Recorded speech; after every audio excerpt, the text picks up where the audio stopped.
Sister kicked me out of parents' house, so I stopped paying the mortgage. Now they're on the street, we'll hear from Ava. Her family sought to exploit her for financial gain, but she cut the cords of dependency. Standing tall on her own 2 feet, she proved her worth wasn't measured in dollars. Her sister kicked her out of her parents' house, and Ava stopped paying the mortgage. Now her parents are on the streets. Ava, a 33-year-old single mother of a 5-year-old daughter, has been separated from her husband since her daughter's birth. He cheated on her during her pregnancy and postpartum period. That's another story for another time. After the separation, Ava moved in with her parents. 2 days ago, she came home from work to find her younger sister, Ava, 29, sitting in the living room with her heavily pregnant belly. Ava had moved to Croatia with her husband after their marriage. Ava was surprised to see her. Ava had always been cruel to her, never liking her for no apparent reason. Ava considered herself superior and manipulated their parents against Ava. Being the younger one, she always got away with her bad behavior. Even though Ava was younger, she was big and strong, while Ava was petite and lean. If Ava grabbed Ava's wrist, there was no way she could break free. Anyone who saw them could tell that Ava couldn't fight Ava physically, but their parents never believed her when she complained about Ava beating her. They would say, "She's your little sister. How could she beat you?" Ava remained distant from Ava, avoiding her unless absolutely necessary. Luckily, she got the chance to move out for high school, which was a huge relief. Now, this monster, as Ava calls her, was back in her life. Seeing Ava pregnant, Ava thought she was only visiting for her postpartum period. She asked her mom how long Ava would be staying. Ava overheard and shouted from the living room, "I'm here to stay. Do you have a problem with that?" God, she hadn't changed a bit. Still that same narcissistic self. Ava's mom explained that Ava's husband had gotten a transfer back to the States. The company had given him an accommodation, but since Ava was pregnant, they thought living with Ava's parents would be best. They could take care of her during her pregnancy and after the baby was born. Ava asked her mom if she had time to care for Ava's child. Her mom meekly replied, "Yeah, I have to. Ava is still so young. How could she raise her child alone? She needs help." Ava was speechless. Really? Ava is 29 and can't raise her child on her own? I was 27 when I delivered a baby. I handled my postpartum alone because my husband was busy cheating on me. My mom didn't even come to help me. She said I should learn to raise a child. It's part of motherhood. Now, when her golden child is pregnant, she's ready to become a nanny for her. Such a hypocrite. Their favoritism has always been evident. That's why Ava had always kept her distance. When she got separated from her husband, she rented a house and didn't move back in with her parents. But her dad insisted she live with them. He said their house was too big for just the 2 of them. And besides, they would be there to watch over Ava's daughter when she went to work. Or so he said. Instead of paying rent for a separate house, she could live with them and pay rent to them. It seemed like a fair deal at the time. Ava was going through a lot of emotional turmoil. Pregnancy, postpartum, her husband's adultery, divorce. So when her dad offered support, she rushed to grab it. She moved in with them. Ava didn't face any problems living with her parents, except that the support her dad promised to watch over her daughter faltered. Only a few times did Ava's mom agree to babysit. Ava had to call a nanny most of the time. Her mom said she couldn't babysit full-time, so Ava should hire a nanny. She would keep an eye on the nanny to make sure she was doing her job properly. She wanted to take on the role of baby monitor. Ava thought it was better to have her mom around than leave her daughter alone with a stranger, so she hired a full-time nanny. It was disheartening to see how her mom was circling around Ava, providing her with food, meds, and supplements. She never did that for Ava during her 9 months of pregnancy. She barely visited Ava 2 or 3 times, and only once after her delivery. Ever since Ava found out Ava was going to stay, she had an eerie feeling that something was up. How could they agree to let Ava move in permanently? They didn't have that big of a house. Ava was happy to move out, but her daughter was too young to be left alone without supervision. Even though her mom wasn't a full-time babysitter, Ava felt safe having her around. If she moved out, she would always have to have a babysitter at home, and she didn't know how safe it was to leave a child with a stranger. She knew she was a clingy mom, but hey, she was a single mother. The only hope in her life was her daughter. She knew she tended to be overprotective, but what could she do? Her daughter was her lifeline. Ava thought her sister was gone for good, but surprise. She was back, this time with a side of hormones and a bun in the oven. Her parents' sudden shift from tough love to full-service parenting when it came to Ava was enough to make her head spin. Ava was receiving the red carpet treatment while Ava was left to navigate her own struggles alone. It was beyond unfair, unjust, and disheartening. No one should have to navigate the trials of life alone, especially when it comes to family. Yet here she was, facing the storm, while others seemed to have found shelter in the arms of privilege and favoritism. But hey, at least Ava had her little sidekick. Her daughter, to keep her sane through all the madness. In a world where even her own flesh and blood seemed to have turned against her, her daughter was the one shining light in the dark. Holding on to that lifeline suddenly became the only thing that made sense in this topsy-turvy world. Update 1. Ava's most dreadful thought came true. 2 days after her post, she came home from work to find her stuff packed and on the front porch. Her daughter was sitting next to it. Ava asked her who did this, and she said Aunt Ava had packed everything and made her sit there. Ava's daughter was a quiet and well-mannered child. The poor girl had been sitting there for hours waiting for her. Ava asked her where her grandparents were, but her daughter didn't say anything. She just hugged Ava and said she had been waiting for her to come back because she was so horrified of Aunt Ava. Ava asked if Ava had harmed her or scolded her. Her daughter sobbed and said that Ava was yelling something she didn't understand, and the way Ava was thrashing all of Ava's belongings made her feel threatened. Ava stormed inside her room, yelling at Ava for an explanation. Ava said, "Do you want to mess with a pregnant woman? I can call the cops on you for harassing me. You know I can do it, don't you?" Ava retorted, "I can also call the cops on you for harassing my daughter in my absence." Ava laughed and said, "Do you have any evidence? Mom was here when I packed your stuff.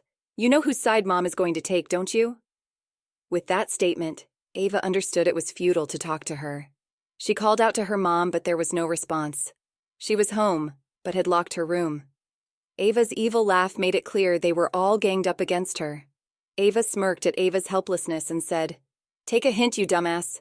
No one wants you here. We packed for you and made it easier for you. Can't you see? I'm pregnant, and I need space.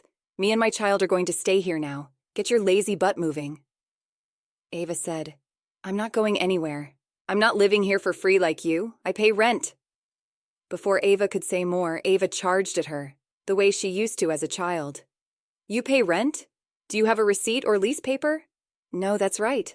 How long are you going to be a bum and suck on my parents' money? Such a loser. That's why your husband found peace in another woman's bed because you're useless. Disappear now if you don't want to get punched in front of your daughter." Ava's daughter ran towards her and hugged her. She was petrified by all the shouting and chaos. Ava loaded her car with her belongings and left with her daughter. There was nothing left to be disgusted about. Her parents were spineless in front of Ava. Ava wasn't lying when she said her mom was there when she packed. In fact, Ava's mom and dad had probably helped Ava pack her stuff. Ava was 7 months pregnant, and there was no way she would have been able to lift or drag Ava's wardrobe and heavy suitcases without their help. They were all in this together. Ava's husband had a decent job and they could easily afford their own house. Ava had come back to chase Ava out. She was adamant about making Ava's life miserable. She let her husband live alone in his company's flat while she was busy troubling Ava. Ava didn't know what she had done to Ava to deserve this treatment, and even her parents didn't say a word against her. Ava checked into a hotel for a week and searched for a place to live. It was very difficult to manage work and house hunting. Finding a house in a week was impossible. One of Ava's colleagues was looking for a flatmate. Ava asked her to let her in. No one wants a flatmate with a baby, but Ava assured her that her daughter wouldn't disturb her, and she would move out as soon as she found a place. Her colleague was kind enough to let her in. Ava had been living with her for 2 weeks now. She had found a place within her means and within the circumference of her workplace and her daughter's daycare. The existing tenant would take another month to vacate, but Ava had made the bookings already. She was just waiting for it to be vacated. It was almost 3 weeks since Ava had moved out, or rather been kicked out of her house. Her daughter still trembled with fear that Ava would come hunting for them and harm them. The poor little girl couldn't describe exactly what Ava had done to her, But she sobbed when Ava was just yelling at her and staring at her with wide eyes.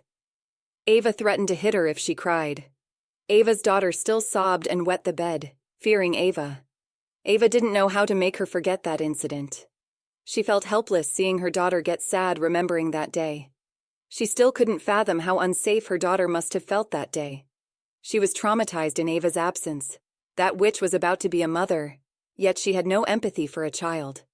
Ava would never forgive her, and if she got any opportunity to take her revenge, she would crush her. Update 2. Ava was looking for an opportunity, and she got one. As she mentioned, she had been paying rent to live at her parents' house over the last year. Her dad had asked her to pay an extra $5,000 on top of the rent, which he would return to her later. Ava agreed to help him out. She didn't know he was using her rent money and that extra $5,000 to pay the mortgage. Now that she had moved out, she didn't pay the rent or that extra amount. Her dad called her up on the 10th of the month in a panic. "Why haven't you transferred the money this month? I got a message from the bank that the auto debit failed due to insufficient funds." This made Ava crack up. He was so sure she would pay the rent even after moving out that he didn't even check his account balance or keep emergency funds. Ava said, "Hello? I no longer live at your house. Your golden child kicked me out, remember? So why should I pay rent?" He remained silent for a moment and said, "How am I going to pay the mortgage? I don't make enough money. Now the sales at my store have dwindled. Whatever little I make, I use that to run the house. I was using the rent money and that extra $5,000 to pay the mortgage." Ava said, "That's not my problem. I don't owe you anything. I paid for my stay and bought my own food. Ask your narcissistic daughter to help you out. I'm sure she would." Ava hung up the call. Within an hour, she got a call from her mom. "Your dad is struggling to pay the mortgage, and instead of helping him, you're hanging up on him. Did you forget how we stood by you when your loser husband left you? This is how you pay back? Swallow your shallow pride and transfer the money you've been sending every month." Ava replied, "Do you even hear yourself? You let me live in your house because I paid rent, and you use that for a mortgage. I hired a babysitter whenever I needed a helping hand. You didn't pitch in. What kind of support are you talking about?" Her mom realized Ava wasn't going to stand and take it like she used to as a child. Now she knew how to give back. Her mom mellowed down. "Babe, Ava is pregnant. She needs more space. That's why she requested you to temporarily move out. Nothing to get bitter about this." Ava said, "Excuse me? She didn't request me. She threw me out while you all chose to shut your eyes and mouths. She tortured my daughter, and I can never forgive you for all that." Her mom further tried to defend her entitled daughter by saying, "She's a little immature. You shouldn't mind her words. You're the older one and wiser. Be the bigger person and forgive her and send us the money." "Ha, it's all about the money," Ava chuckled. "I'm no longer the weak doormat that you all could push over. You guys always forced her over me, and by letting her harass my daughter, you all have crossed all the limits of sanity. I never wanted to stay with you all, but still stayed because I feared leaving my daughter alone with a nanny. But now my daughter feels threatened more by you guys than a stranger." She started sobbing and apologizing. Ava cut her off. "I'm done getting manipulated by crocodile tears. I'm not going to give a penny." They stopped bothering her. They didn't call her after that. It had been a month since then. Ava thought they were managing the mortgage on their own, or their golden daughter was helping them through it. She didn't care what was happening in their lives. She was happy in her small, cozy home with her daughter. She had hired a nanny who looked after her daughter after play school. The nanny was a middle-aged woman who had a son 5 years older than Ava's daughter. She brought her son along to play with Ava's daughter, and they had a good time together. It felt so blissful to come home to a happy and loving daughter. Life does get better. We just need to hang in there. Looks like Daddy Dearest got a taste of his own medicine, served up with a side of financial panic. Who knew that his little rent scam would come back to bite him in the wallet? Seriously, using Ava's rent money to pay the mortgage without even giving her a heads up? That's some next-level shady business right there. And then having the audacity to panic when the cash cow suddenly dries up? Classic. Props to Ava for not falling for their guilt trip. She's come a long way from being the doormat they used to wipe their feet on. And as for Ava's mom's attempt at playing the sympathy card, please, we all know it's not about forgiveness. It's about the green stuff. But Ava shut that down real quick, didn't she? No more crocodile tears, no more empty apologies. Asterisk, asterisk, update 3. Asterisk, asterisk. First of all, thanks for all the love and support, it means a lot. Second, sorry for not updating this thread often. 2 reasons for this. 1. Ava had no relevant updates to post. She cut off all ties with her parents and narcissistic sister. 2. She was too busy in life. She got promoted this year. Yay. But it came with extra responsibility, of course. Extra pay too, so she got caught up with work and motherly duties. But she had an interesting update this time. Last week, Ava's mom and dad showed up at her work. They didn't know where she lived, so they went to her workplace. Ava told security to ask them to leave because she was too busy to meet anyone. She could see from the window blinds that they were arguing with security and not ready to leave. They looked fragile and seemed to have aged by at least 10 years. Just a year ago, Ava's mom was carrying an infant in her arms. Ava guessed it was Ava's child. It got her curious, and she went out to meet them. They started sobbing on seeing her. They came to her as their last hope to save the house. Ava's dad said he couldn't pay the house mortgage for the last 7 to 8 months. Whatever savings he had, he used to pay for the initial 2 to 3 months after Ava left. The bank gave them enough time to pay the money, but they kept defaulting. Last month, the bank kicked them out of the house and put it up for sale. They had been living in a dingy apartment ever since. They came to Ava to help them save their house. Ava listened to them patiently and asked them why their entitled daughter didn't help them. They lowered their faces and said Ava's husband had kicked her out of the house because he found her cheating on him. Even the baby wasn't his. All the transfer stories and the company's accommodation were a lie. Her husband was still in Croatia, and their divorce was on the way. Ava was shocked to hear this. Even after this, you guys supported her? Ava's mom cried and said, "We didn't know about this. She didn't tell us. She said she was here for the delivery, but after you moved out and we asked her to help us with the mortgage, the truth came out." Ava was like, "What did you do after knowing the truth?" Ava's mom hugged her and cried. "How could we leave her in that condition? She had nowhere to go. We drained all of our savings to pay for her medical bills." Their condition indeed seemed very pathetic. Ava remained silent, thinking what to do. Without thinking anything, she asked where Ava was. Ava's mom was murmuring something, but her dad gave her a look and said, "She's at home. She refuses to go to work." Ava's mom interrupted him. "How could she leave such a small baby and go to work?" Ava laughed and said, "Really, Mom? You're still supporting her? Her baby must be 7 to 8 months old. Women all over the world go back to work leaving their 6-month-old babies at home. And Ava is no different. And given the condition she's in, she should have taken a job much earlier." They further pleaded with Ava for help. Ava said she didn't have that much money to save their house. Ava's dad said that if she could pay for the defaulted months, he could request the manager to stop the sale of the house, and they could continue the remaining payments in monthly installments. Ava said, "I don't have that much money. I've used up my savings to pay the deposit on my house lease and for the admission of my daughter into elementary school." Ava's mom made faces at her answer. Ava said, "Mom, instead of making faces, try and understand that I'm a single mom taking care of myself and my daughter all by myself." After they left, Ava was feeling very low. Her manager asked her about it. She saw Ava missing from her desk for over an hour. Ava discussed the matter with her, and her manager gave her an idea. Ava called up her dad and said she was ready to pay the piled-up mortgage and also the remaining ones, but she needed to transfer the house to her name.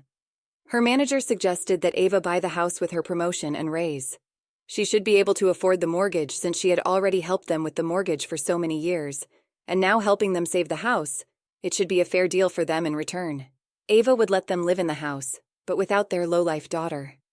Ava's dad remained silent and said he would like to discuss that with her mom and let Ava know.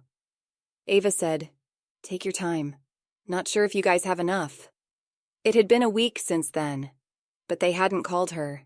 It was an answer that they didn't agree with Ava's proposal. They were okay with seeing their house getting sold off and living in a shady apartment, but not letting go of their golden child and living comfortably. Good for them. They made their choices, and now they would have to live by it. Today, while driving back from work, Ava thought of driving by her parents' house to see if the for sale sign was up, but she brushed off the thought. She decided to cut them off of her life a year ago and would continue to do so. She didn't want them back in her life. She was happy and content living with her daughter and seeing her grow and achieve new milestones. Her daughter was now in elementary school, and Ava couldn't be more proud. Ah, sweet, sweet karma. Who would have thought that their little scheme of using Ava's rent money to play mortgage roulette would backfire so spectacularly? Ava's cheating scandal, the bank repossessing the house, and Ava's parents left high and dry in a dingy apartment. It's like the universe decided to hit the reset button on their entitled little world. And the best part? Despite all their sob stories and pleas for help, they still can't seem to let go of their precious golden child. It's like they're willing to sacrifice their own comfort and security just to coddle her fragile ego. But hey, props to Ava for not getting sucked back into their drama vortex. She's got her own life to live, complete with promotions, raises, and a wonderful daughter who's taking on elementary school like a boss. Who needs toxic family dynamics when you've got your own little slice of happiness? So here's to Ava for cutting out the dead weight and focusing on what truly matters, her own well-being and the bright future she's building for herself and her daughter. What would you have done? Would you have helped them out? After watching full story, we'd love to hear your thoughts. Please leave a comment below. Also, don't forget to subscribe for more awesome stories like this. Stay blessed and healthy. Thank you for watching and see you in the next story. Bye.